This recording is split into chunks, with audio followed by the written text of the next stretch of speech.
قال لا تخافا إنني معكما أسمع وأرى۔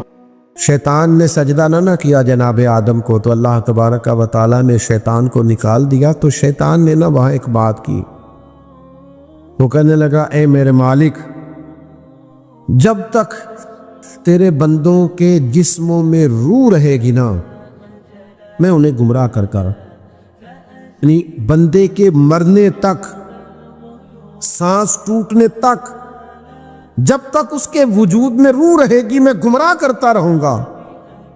نبی کریم علیہ السلام فرماتے ہیں جب شیطان نے کہا نا کہ جب تک ان کے جسموں میں روح رہے گی میں انہیں گمراہ کرتا رہوں گا، تو حضور فرماتے ہیں رب کریم نے فرمایا سونو لعین، پھر مجھے بھی میری عزت اور جلال کی قسم، یہ جب تک مجھ سے معافی مانگتے رہیں گے میں انہیں معاف کرتا رہوں گا۔ فرمایا میں انہیں معاف کرتا رہوں گا، جب یہ معافی مانگیں گے نا، یہ آئیں گے چند آنسو بہائیں گے، رب معاف فرما دے گا۔ قرآن مجید نے فرمایا یا ایھا الذین آمنوا اتقوا اللہ وکونوا مع الصادقین۔ سنو یہ قرآن پاک ہے، ادھر دیکھو نوجوانوں، چھوڑو موبائل، یا میری بات پہ توجہ کرو۔ فرمایا اے ایمان والو اللہ سے ڈرو اور سچوں کی سنگت اختیار کرو، اپنے لیے علماء کی صحبتیں تلاش کرو۔ آپ کا عقیدہ اس وقت ڈگمگاتا ہے جب آپ کا یارانہ اس بندے سے لگتا ہے جس کا عقیدہ ٹھیک نہیں ہوتا۔ میں صحیح کہہ رہا ہوں؟ مولانا جمیل الرحمن قادری نے کہا تھا میں وہ سنی ہوں جمیل قادری مرنے کے بعد، پر کہا تب تھا جب بیٹھے فاضل بریلوی کی خدمت میں تھے۔ ہمارے نوجوانوں کو نا لوگ گمراہ کرتے ہیں، انہیں کہتے ہیں چھوڑو ہمارے ملک میں جس کی لاٹھی اس کی بھینس، جیسے پیسہ کمایا جاتا ہے کماؤ۔ بددیانتی پر لوگوں کو ابھارا جاتا ہے، بری صحبتیں، بری سنگتیں، برے لوگ، وہ زمانہ ہی ایسے ہے جی۔ میرے بھائی نیکیاں جمہوری نہیں ہوتی، نیکیاں جمہوری نہیں ہوتی کہ سارے کریں گے تو میں کروں گا۔ اگر نیکیاں جمہوری ہوتی تو حضرت ابو بکر انتظار کرتے کہ پہلے سارا مکہ کلمہ پڑھے گا تو پھر میں پڑھوں گا۔ انہوں نے ہمیں بتایا ہے کہ جب حق سمجھ میں آئے پھر انتظار نہیں کیا جاتا، مدینے والے کے قدموں سے جڑ جایا جاتا۔ اپنی سنگتوں کو دیکھو، اپنی صحبتوں کو دیکھو۔ حضرت مولا علی شیر خدا نے امام حسن سے کہا تھا بیٹا 3 لوگوں سے مشورہ نہ کبھی کرنا۔ ہمارے مشیر ہوتے ہیں، آپ کی توجہ ہے، اور ہمارے مشیر وہ ہوتے ہیں جو اکثر ہماری تعریف کریں۔ آپ کا اصل دوست وہ ہوتا ہے جو آپ کو ذرا تنقیدی نظر سے دیکھے۔ یہ چھوٹوں کا حق نہیں بڑوں کے لیے، لیکن آپ کے برابر کا ہو، آپ سے بڑا ہو، تنقیدی نظر سے دیکھے، آپ کی کمزوری آپ کو بتائے، وہ آپ کا دوست ہے۔ ہمارے اسلاف فرمایا کرتے تھے اپنی دشمنوں کی باتیں غور سے سنا کرو، وہ تمہیں نکھارنا چاہتے ہیں، وہ تمہاری کمیاں ڈھونڈ کے لاتے ہیں۔ ہم خوشامدیوں کے چنگل میں رہتے ہیں، خوشامدیوں کے۔ شیخ سعدی فرماتے ہیں لکڑی کو گھن کھا جاتی ہے اور بڑے لوگوں کو خوشامد کھا جاتی ہے۔ خوشامدیوں کے۔ ہمارے ملک میں بلا وزیر کون بنتا ہے؟ جو ذرا اچھا خوش آمدی ہو، پارٹی کے صدر کی اچھی پہلے وہ کرے خوش آمد، پھر ٹکٹ ملے گی، پھر وزارت ملے، اچھی خوش آمد۔ پیروں کے ارد گرد زیادہ تر کون ہوتے ہیں؟ نعرے ذرا چنگے لان، تعریفیں ذرا اچھی کرے۔ نقیب کا کام ہوتا تھا دعوت دینا، لیکن اب اس کی بھی ڈیوٹی اللہ ماشاءاللہ خوش آمد کرنا ہے، اور وہ کرے نہ تو آنے والا بھی راضی نہیں ہوتا۔ میرے عزیز یاد رکھیے گا، حضرت شیر خدا مولا علی رضی اللہ تعالیٰ عنہ نے امام حسن سے فرمایا بیٹا 3 لوگوں سے مشورہ نہیں کرنا۔ حضور کس سے؟ فرمایا ایک بزدل آدمی سے کبھی مشورہ نہ کرنا، اس لیے کہ جو خود بزدل ہے تمہیں بہادری کی بات کیسے بتائے گا۔ اور دوسرا کہا بیٹا لالچی بندے سے مشورہ نہیں کرنا۔ کدے نال ہے؟ میں تہاڈی گل ہی نہیں کر رہا، میں تو کسی لالچی دی کر رہا۔ لالچی بندے سے مشورہ اس لیے کہ وہ تو بیچارہ ہر وقت عبد الدنیا عبد الدرہم بنا ہوا ہے، وہ تمہیں کیا مشورہ دے۔ اور تیسرا فرمایا پتر کنجوس سے مشورہ نہیں کرنا، اس لیے کہ جس کا دل بڑا نہیں اس کا دماغ کیسے بڑا ہو سکتا ہے۔ اچھی سنگتیں دلیروں کے پاس بیٹھے، دلیروں کے۔ مولانا ابو الفضل منور حسین عثمانی صاحب کے سر پہ امامہ، وجود پہ جبہ، اور حضور کی نعت ان کی زبان پر۔ اس کی کوئی وجہ تھی، آتے جاتے گھومتے پھرتے، ایک بار نہیں کئی بار وہ اپنے مرشد کی بارگاہ میں حاضر رہتے تھے۔ یہ تو امام فخر الدین رازی جیسے لوگوں نے بھی کہا کہ کوئی پیچھے ہو جس کے پاس بندہ آئے جائے، سوال ذہن پر اٹھتے ہیں، شیطان تنگ کرتا ہے۔ وہ جو تجھے کہا گیا تھا کہ قبر تک سیکھتا ہی رہنا، اس کا معنی کیا تھا؟ تیری کو سنگت ہو۔ ملت کے جوانوں یاد رکھنا، دنیا میں بڑا وہ ہوتا ہے جس کا کوئی بڑا ہوتا ہے، جس کا کوئی بڑا نہیں ہوتا وہ کبھی بھی بڑا جس کا کوئی ہو وہی بڑا ہوتا۔ اپنی سنگتیں، اپنی صحبتیں۔ اعلیٰ حضرت بریلوی رحمۃ اللہ علیہ سے پوچھا گیا بندہ عالم کیسے بنتا ہے؟ فرمایا یہاں تو باقاعدہ کورس پڑھے درس نظامی کا، یہاں فرمایا کتب کا مطالعہ کرے، اور تیسرا فرمایا افواہ رجال سے، علماء کے پاس آنے جانے سے۔ علماء کی ایک جگہ بہت سارے علماء بیٹھے تھے تو ایک سادے بزرگ بھی بیٹھے تھے، تو ایک عالم ان میں سے عورتوں کے پردے پر کوئی کتاب لکھ رہے تھے، تو وہ دلائل جمع ہو رہے تھے، تو بابا جی علماء کے پاس اٹھتے بیٹھتے باتیں کرتے، تو جھاڑو دیتے دیتے کہنے لگے مینوں بھی 40 سال ہو گئے نے مولوی سن دے ہاں، ایک نکی جی گل میری بھی شامل کر لو جے پسند آئے تھے۔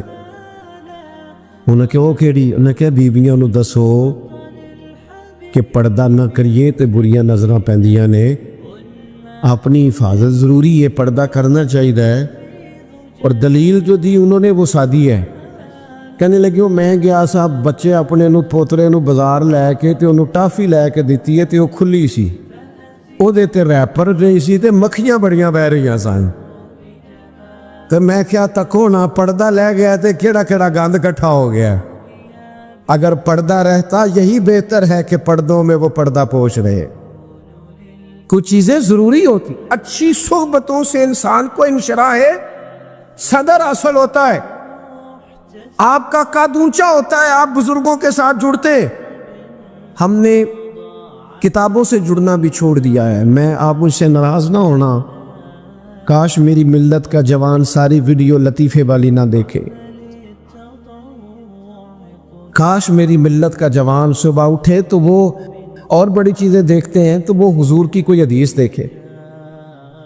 آپ کے پاس موبائل آیا تھا، کاش آپ روز کی ایک آیت یاد کرتے، ایک آیت، روز کا ایک آیت کا ترجمہ سیکھتے۔ کاش آپ کا ذہن بنتا کہ ہم نے روز کا ایک فقہ کا مسئلہ سیکھنا ہے۔